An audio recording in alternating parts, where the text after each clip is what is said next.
Let's talk about rounds with a dedicated core group of followers. Ones that aren't kept alive and propped up by marketing, by hype, by gimmicky terms, but because they have a core group of guys that are just dedicated to the round, that keep it alive over decades, at least. That's what we're going to talk about today. Rounds with just this dedicated group of followers.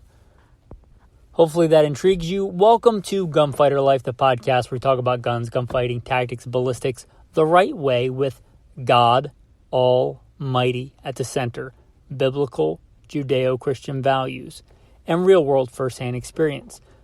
Bio bullet points in the show notes. Okay, the first one, let's talk about the 38 Super. Why? Because it's super. It's in the name.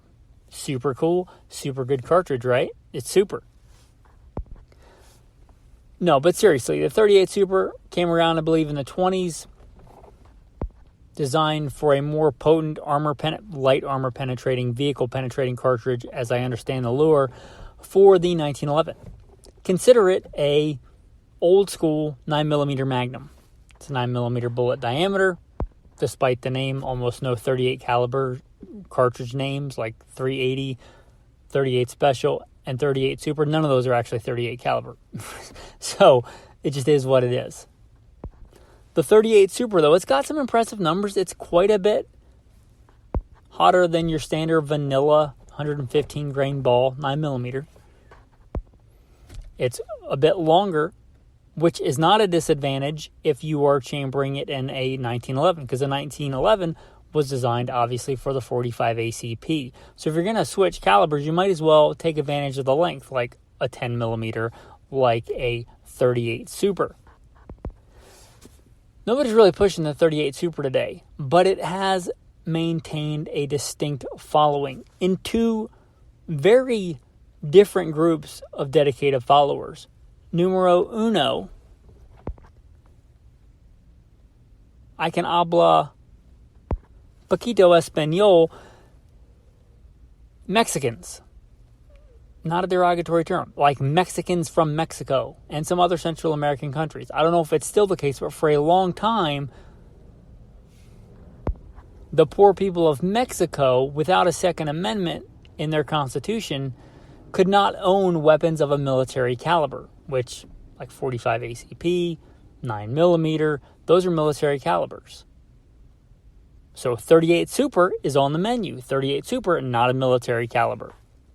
So you'll see a lot of these machismo, Gucci'd out, whatever the Mexican term for Gucci is. Muy fantastico. Probably not, but they like their fancy, blinged out 1911 style guns. And often they're in 38 Super. Why? Because that's what they could legally have. Or that's what they could get easily. Not that the drug cartels aren't running around with 9mm and 45s. But 38 Super is fairly common. And because that's kind of become a thing, those Gucci guns in 38 Super are a thing in Latin American countries.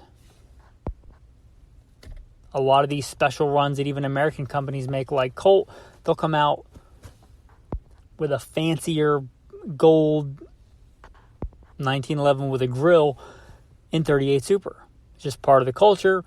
Cool. Hey, we do a lot of ridiculous stuff here in American gun culture. A lot of people here, not a lot, but some people hunt deer with a 45-70, white-tailed deer. Okay, so let's not throw stones in glass houses. I'm just pointing it out. It's a thing. The other group of core dedicated followers that keep the 38 Super alive are USPSA Open Division shooters. This is a division USPSA. I've shot a lot of USPSA competitions. I've won more by God's grace than I can remember. I didn't shoot Open Division, but I'm familiar with it. Because of the rules in Open Division, you want to make major power factor. You need more power than your standard 9mm. A lot of them went to 38 Super. Again, you're shooting these oftentimes in 1911 style platforms, which historically have dominated USPSA limited and open divisions. And since you're dealing with that length and reciprocating slide anyway, you might as well go with the 38 Super. Also, since it's smaller than something like a 40, the rules in there go by magazine length, and you can fit more 38 Super while meeting major power factor. So USPSA Open Division has also kept this cartridge going. Now, there's other guys that fall out of those two main categories, but I think those two groups have largely kept the 38 Super relevant into the modern day. Here's one. The 284 Winchester. Around so ahead of its time, it kind of got dropped by the wayside, but not entirely in the ditch. Some people have pulled it out. Also, kind of two groups that kept this alive, fairly different. This was one of the original, in my opinion, short magnums. Rebated rim, let's call it 30-06 powder capacity in a short action. Or maybe even better ballistics, because short fat powder columns tend to do better and more efficient than some others. But the 284, awesome. I think ahead of its time. The two groups that have kept it alive, F-class competition shooting. It does really well for that. A good balance of shootability, bullet weight, external ballistics. It's got a good balance there. And this is a discipline. I've shot a lot of different competitions. I've never shot F-class, but from what I understand, it's still pretty strong in F-class, even with all the newer cartridges out there. But 284 Winchester. The other group are mountain hunters. It's pretty, not common, but it's not obscure in the realm of light, handy mountain rifles because it's efficient. So it gives you Magnum-like performance without Magnum recoil. And, recoil is relative. I'm not a big fan of the 300 Win Mag, but in a heavy, in my opinion, impractical, like belly rifle that weighs 12 pounds, 300 Win Mag's not too bad. But my, hardcore alpine mountain rifle weighs 4-point-something pounds. I don't want a Magnum with traditional Magnum recoil in that rifle. Well, this is another niche application where the 284 has remained strong. It's got decent, in this case, terminal performance, external ballistics. It's manageable in recoil, even in a light, handy rifle. Short action. Again, one of the original short magnums without being called a short magnum. It's got a niche following, I think, in the short, handy, lightweight mountain rifle arena. There is at least one load, I believe, factory load by Winchester for the 284 Winchester, but it's most certainly more commonly a hand loader's proposition, I think, at this point. Good round ahead of its time. Got a few groups of followers that keep it going, and that's really kind of what we're talking about today in this episode. We talked about a semi-auto cartridge. We talked about a rifle cartridge. How about a revolver cartridge? There's tons of dudes that would duke it out in a bar probably between 357 and 44 Magnum, at least verbally. But there is a sweet spot in between, the 41 Magnum. It has nowhere near the market share. You will probably only find new guns chambered in 41 Magnum when they're in a limited run. Like every once in a while, one of the big distributors will get a run of single action or double action revolvers, maybe even a lever gun for all I know, in 41 Magnum. 41 Magnum is a good ballistic performer. It's decent if you're trying to decide between, a 357 Magnum and a 44 Magnum for medium-sized game, say whitetail. It's completely adequate for that.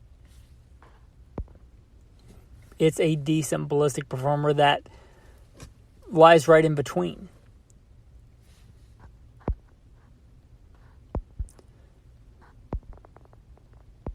And I think it really is a sweet spot. There's 357 Magnum is a very versatile cartridge. But there's a pretty big ballistic gap between 357 Magnum and 44 Magnum. It's kind of curious that the 41 Magnum to me is not more popular, especially as popular as revolvers still are. Seems like a very good in the middle round. And there are guys that see that and gravitate towards it for medium game hunting, for those good ballistics.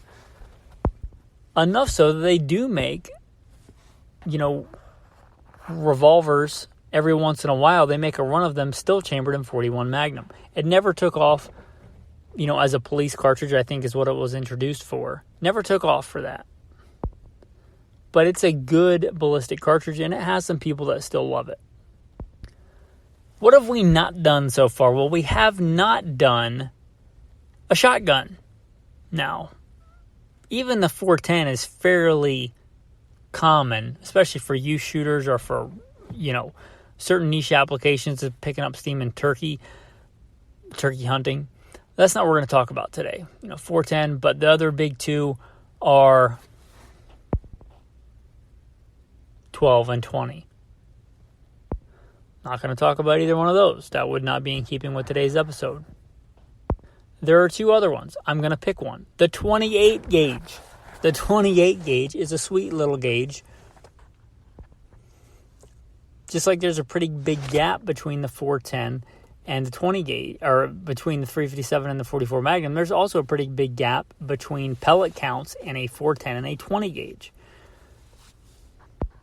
Well, if you want a sweet in between there, the 28 gauge. And who might want this sweet in between?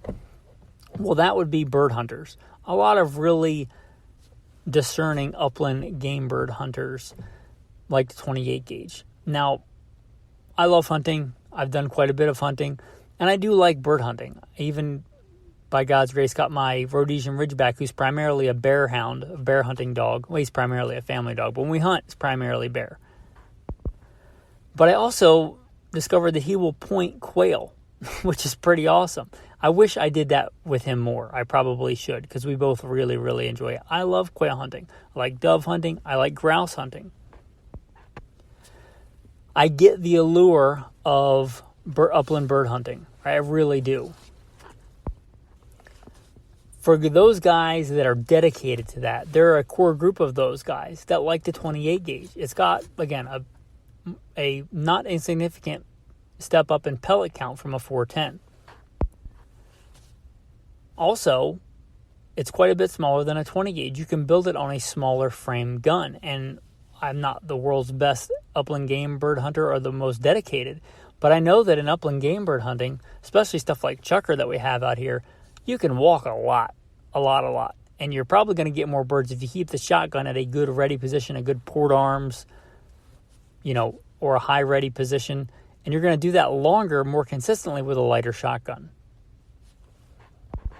And again, for the guys that know and are really into that, the 28 gauge is pretty sweet. And there's at least one gun that I can think of, a CZ, that's made in a double in a 28 gauge. Now, there are plenty of really high end, you could get, literally $20,000, $30,000 and up side-by-sides if that's what you want to do. But there's at least one blue-collar working man's double gun that you can get in 28 gauge, because there's enough guys that really enjoy the 28 gauge for its attributes.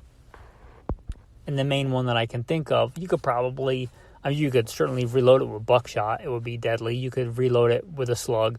There may be companies that do that, but primarily an upland bird hunting proposition. The next two. A very niche caliber, and I don't mean cartridge, I mean caliber in America. Kind of unique. I don't know many other countries that gravitate towards 35 calibers, but we have two main ones that stick out in my mind here in America. I'll start with the smaller and go to the bigger. The 35 Remington. Pretty cool. I think it was designed for the model 1908 auto loader. Yeah, they had auto loaders for hunting and other things in defense back in 1908. It's not a new thing. I actually think they had another 35 caliber. I think it was a 351 Winchester. That one's pretty dead. I don't know anybody that still uses that. And I think that was for the model 1907. The 1 year later, model 1908 and the 35 Remington. The 35 Remington has a dedicated core group of followers. Not a big one, but there are some.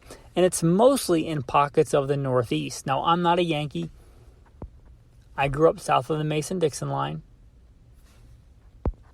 But even I have to admit that the Yankees occasionally bumble onto something good. And there are guys that know in the Northeast that the 35 Remington is a good go-to whitetail deer and black bear round. Although it was designed for the model 1908 Remington, it's most commonly in those circles seen in the Marlin 336. It's a good woods deer rifle. Maybe not as handy and as felt as a model 1894 Winchester, but the Marlin is much better at mounting optics on. It's got a good solid flat top upper receiver. And again, the guys that know, and if you're not going to be shooting past, 150, 200 yards, which most people don't anyway, it's great for that. And there's nothing that you're going to do with that you couldn't arguably do with a 30-30. But if you're a bigger, heavier bullet guy and you want the similar gun, this is your jam. 35 Remington. It's got a core dedicated group of followers for a reason. All right, now the bigger brother, the 35 Whelen. So cool it just couldn't die. For a long time, I don't know, unless it was a special run, of many people that chambered for it at all. They're actually, one of the guns I'm excited about, they just announced, is a Ruger M77, which if you've listened for any length of time, you'll know I like that action. I like controlled round feed. It's kind of the blue-collar working man's Mauser 98, still available. They're making one, I think they're calling it's based off their African, but got iron sights, which I think is awesome. You probably know it's controlled round feed, which I think, I appreciate. And stainless steel. It's awesome, awesome, awesome. And it's in an awesome caliber, 35 Whelen. Why? Because there are enough guys that know the 35 Whelen is a good cartridge. And there are enough guys that when they step up from something like a 30-06, don't want to just crank up the velocity and go to like a 300 Win Mag. They want a bigger, heavier bullet. And the medium bores, like the 35, do that pretty well. If you want a thumper of a cartridge with still, in my opinion, manageable recoil, and again, that's different for every person, and I've never owned a 35 Whelen, but from what I hear, it gives you heavy hitting performance without heavy hitting on your shoulder. Now, it's not going to recoil like a, 6.5 Creedmoor, but from what I hear, it's not overly punishing in recoil, and that's its sweet spot. And the guys that know really like the 35 Whelen. I'm sure the fact that it was named after Townsend Whalen also does not hurt. Only accurate rifles are interesting. That's about the only quote I know from Townsend Whalen. And I'm going to bring this episode in for a landing with my personal favorite, of which I also don't own, but man, I'm really considering it, God willing. The 280 AI. Now, the 280 was a decent round, killed like many other rounds by poor marketing or poor chambering limitations or whatever. It doesn't matter. P.O. Ackley improved it, hence the Ackley improved. And today, the only Ackley improved cartridge I'm aware of that is more popular and chambered in more rifles and more ammo selection than the original cartridge, the 280 Ackley improved. And you might think, why not 7mm Rem Mag? And 7mm Rem Mag is a good versatile cartridge, but it's nowhere near as efficient as the 280. The 280 AI will get you very close to 7mm Remington Magnum performance without a bunch of extra powder. Why? Because it's more efficient. And it's not just the bullet weight and velocity that contributes to recoil. It's the ejecta mass. It's the bullet weight and the velocity plus the amount of powder. All that, many other things, but all that contributes to the recoil. Well, all of the things being equal, the more efficient cartridge is going to recoil less, even with the same downrange performance. That's one of the reasons I really like it. Also, it's not a Magnum cartridge. You might consider it like a light Magnum, but it's in that sweet spot. Shootable recoil. You generally can get more rounds in a magazine, which I'm not like a high capacity guy. Like, I carry a full-size fighting handgun, but I carry it for the shootability. If you said you have to go from 17 rounds to 15 rounds, I'd be like, okay, fine. I'm not that guy. But going from, 3 rounds or, 3 rounds in a Magnum or some Magnums to a 5 round, that's a That's a not insignificant advantage there. Also, I just think it's a good design, right? The 30-06, of which it is based off of, you may or may not know, it's got a pretty good taper, which is fine. It was meant as a military round, also meant to be shot out of machine guns. With a dirty, nasty, hot-barreled machine gun, yeah, a taper in the cartridge is a big advantage.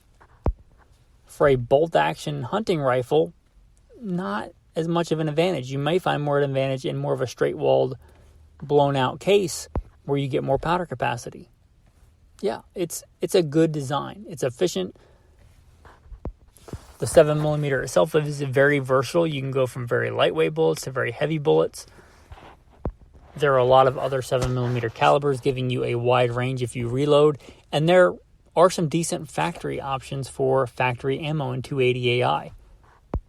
It was standardized, I believe, by Nosler not that long ago, but it's been a wildcat for a long time. I don't know when P.O. Ackley first developed it, but it was kept alive even before SAMI standardization for a long time. And it has always had, as long as I can remember, a dedicated small group of followers. Hopefully that will grow. I think it, now I'm not saying it's the most versatile cartridge. I think that would be the 308 for fighting rifles, for hunting, for a broad spectrum. But for a Western bolt-action hunting rifle round, without punishing recoil, I think the 280 AI is perhaps the best, most versatile round. And I don't own one. That's why I think, by God's grace, maybe one day I will. But the 280 AI definitely has that dedicated group of guys that if they know and they just look at what it has to offer, it's kind of impressive. And one of the things I like about it, it's not been kept alive because of marketing hype, right? There's not a bunch of companies pushing 280 AI saying, look at what great BCs it has.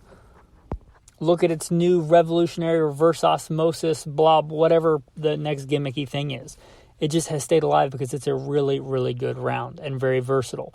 And I like that. Anyway, those are some rounds with a core dedicated group of followers. I hope you enjoyed this episode. And I hope you enjoy the podcast in general. I am humbled that you listen. Let's go with the tactical verse of the day. See what we got here.